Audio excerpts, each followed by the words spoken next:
வணக்கம். நம்மையும் நமது செயல்களையும் பிறர் அதிகமாக ரசிக்க வேண்டும், அதே நேரத்தில் பாராட்ட வேண்டும் அப்படின்னு நமது மனது அதிகமாக எதிர்பார்க்குது. அதில் ஒன்றும் தவறு இல்லை.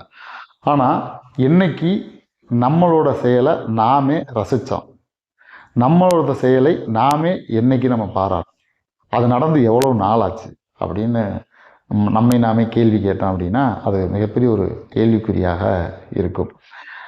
முதல்ல நாம் நம்மை ரசிக்க வேண்டும், நமது செயலை பாராட்டி கொள்ள வேண்டும். இதுதான் நமக்கான ஒரு மிகப்பெரிய ஒரு உந்து சக்தியாக இருக்கும். இதை ஒருத்தர்கிட்ட சொன்னோம் அப்படின்னா டக்குன்னு அவங்ககிட்ட ஒரு பதில் இருக்கும். என்ன அப்படின்னா, நான் மிகப்பெரிய பரபரப்பான ஒரு வாழ்க்கைக்குள்ளே வாழ்ந்துட்டுருக்கேன், நான் ஓடிக்கிட்டே இருக்கேன், என்னைய நானே ரசிக்கிறதுக்கெலாம் எனக்கு நேரம் இல்லை அப்படின்னு ஒரு பதில் வரும். ஆனால் அது சரியான பதில் கிடையாது. என்று ஒரு மனிதன் தன்னைத்தானே ரசித்து வாழ்கின்றானோ, தனது செயலையும் ரசித்து பயணிக்கின்றானோ, அவனே வெற்றிகரமான மனிதனாக வாழ்ந்து கொண்டிருக்கின்றான். அப்படிங்கிறது தான் மறுக்க முடியாத உண்மை. நம்மை நாமே ரசிப்போம், நமது செயலை ரசிப்போம், பாராட்டிக் கொள்வோம். நன்றி.